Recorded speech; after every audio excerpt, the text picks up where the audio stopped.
Canadian pop duo Tegan and Sara are playing a sold-out show at the St. Clair College Capitol Theatre tonight in Chatham. The pair were in studio for a quick interview and performance before the show. They say it's their first time in Chatham-Kent, and it's all thanks to a gap in their schedule. You know, there was an offer from a college, and we had a date to fill, and it's the proximity to Detroit is close enough, and so you know that's sort of the mechanics of it when we're putting together a tour, especially like the one we're on right now, where you know, the fun schedule, we're out touring with them right now.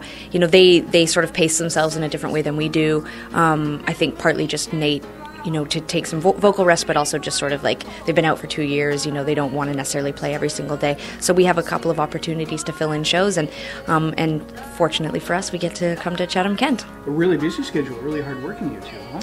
Yeah, you know, I mean, when you put all that energy into writing and recording a record, it's once it comes out, although it is exhausting, you sort of feel very motivated. And right now, even when we go home for like a week, I'm anxious to get back out on the road. And it's a great record for us. Heartthrob's been, you know, definitely really like critically acclaimed, but it's been kind of a record that seems to be embraced by a lot of new people, and it's been embraced by the mainstream. So it's a good time for us, and we're definitely taking advantage of it. Now, you've been together and doing this a long time. How do you take your new audience and meld them with the older audience?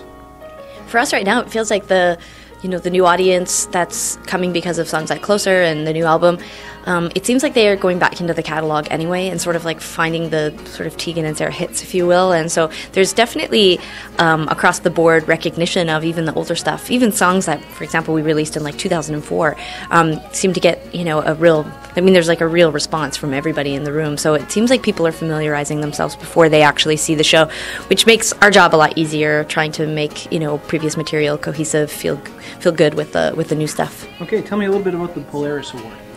We're excited. This is our second time being nominated for the Polaris Prize, and obviously, I mean, a lot of people get really excited to be nominated because there's a $30,000 cash prize if you win. For us, it's just really exciting to be shortlisted for a second time.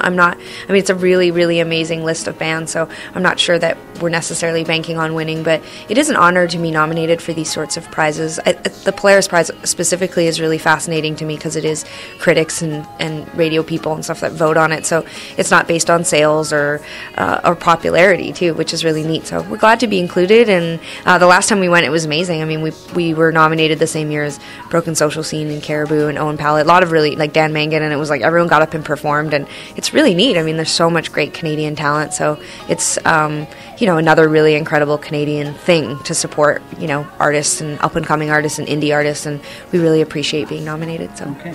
You add a lot of personal stories and your politics and your own thoughts and feelings to your show. Is that something that was a conscious effort or developed over time? It was sort of right at the beginning of even just performing for like friends and family in high school. It was just something that naturally sort of happened. I think probably just a lack of material, not being able, we were never one of those bands that sort of did like cover songs and then like originals. We just did originals and then filled the space with stories, or, you know, just, I guess, like background. We also did a lot of, in our first early years, we did a lot of folk festivals. And, you know, one of the things that we sort of like immediately picked up on, a lot of those folk singers and, you know, roots artists and that sort of stuff, they're constantly in these songwriting circles. They're talking about the material, where it came from, and a lot of times they're talking about material that has been passed down from generations. And it's almost like a tick or something that we picked up from doing that. You just end up sort of conversing with the audience, and it's a great way to sort of win them over, put them on your side. Following their stop in Chatham-Kent, it's off to Pittsburgh as they continue their North American tour. Trevor Thompson, BlackburnNews.com. Vacation sometimes is a funny thing because